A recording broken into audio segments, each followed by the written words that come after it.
Төсөв 2023. Улсын хурлаас зохион байгуулж байгаа Төсөв 2023 олон нийтийн нээлттэй хэлэлцүүлгийг 10 дугаар сарын 19-ний өдөр төрийн ордноо зохион байгуулах гэж байна. Тэгэхээр энэхүү мэдээллийг үзэж байгаа эрхэм танд энэхүү нээлттэй хэлэлцүүлэгт буюу төсөвт иргэн таны саналыг хэрхэн яаж оролцуулах, яаж саналаа өгөх тухай товч мэдээллийг хүргэж байгаа юм а. Монгол улсын төсвийг хэлэлцэх батлах үйл явцыг олон нийтийн өмнө нээлттэй ил тод болгох үүднээс иргэдийн оролцоог хангасан шинжлэхийг тогтоосон хэлэлцүүлгийг инхүү зохион байгуулахад иргэн таны саналыг нээлттэй хүлээж авсан байгаа юм. Би парламент захим аппликейшнийг та бүхэн ашиглан таны саналыг хүлээн авахд ердөө 5 хоногийн хугацаа үлдээд байна. Төсөв 2023.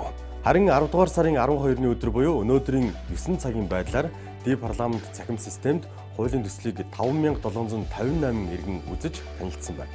Сүүлийн 24 цагийн байдлаар хуулийн төсөлд санал өгсөн иргэдийн тоо нийт 297 байгаа бол тухайлбал ди парламент аппликейшнаар дамжуулан 39, утсаар 62, захим шуудангаар 196 иргэн өнөөдрийн байдлаар саналаа ирүүлээд байгаа юм.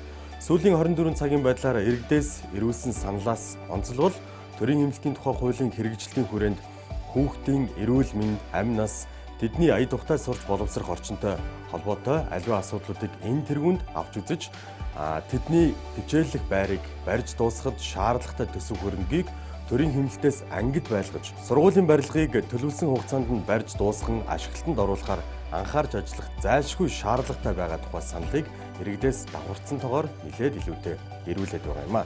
За жишээлбэл хан уул дүүргийн 3 дугаар хорооны нутаг дэвсгэрт байрлах ерөнхий боловсролын 18 дугаар сургуулийн хичээлийн өргөдөлтийн байрны санхүүжилт мөн Архангай аймгийн Үлзий цумын ерөнхий боловсролын сургууль нь 350 хүүхдийн багтаамжтай. Харин одоогийн байдлаар 800 гаруй сурагчтай байгаа юм а. Тус сургуулийн баг сургуулийн өргөдөлтийн ажлын санхүүжилтийг улсын төсөвт суулгаж өгөхийг хүссэн санал нэлээд олон ирсэн байгааг та бүхэндээ онцлон танилцуулъя. Төсөв 2023. 10 дугаар сарын 19-ний өдөр төрийн ордонд Төсөв 2023 нээлттэй хэлэлцүүлгийг улсын хурлаас инхүү анх удаа зохион байгуулах гэж байна. 2023 оны улсын төсвийг улсын хурлаар хэлэлцэж байгаа энэ өдрүүд та бүхэн энэхүү нээлттэй хэлэлцүүлэгт идэвхтэй оролцож ди парламент захим системээр буюу ди ит парламент сегмент мэйл хаягаар болон 51 26 27 27 гэсэн утасны дугаараар 10 дугаар сарын 17-ны өдрийг хүртэл энэхүү 2023 оны улсын төсөвт идэвхтэй оролцохыг та бүхнээсээ уриалж байна. Ингээд 10 дугаар сарын 19-ний өдөр Төсөв 2023 олон нийтийн нээлттэй хэлэлцүүлэг хүрэх болно. Төсөв 2023.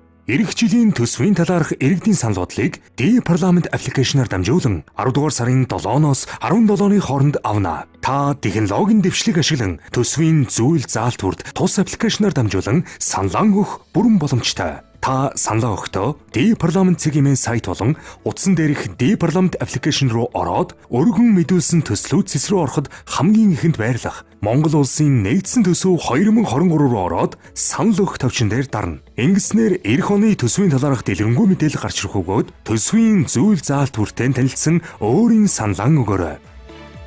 Олон нийтийн оролцоо, нээлттэй, хяналттай төсөв, тогтвортой эдийн засаг. Баярлалаа.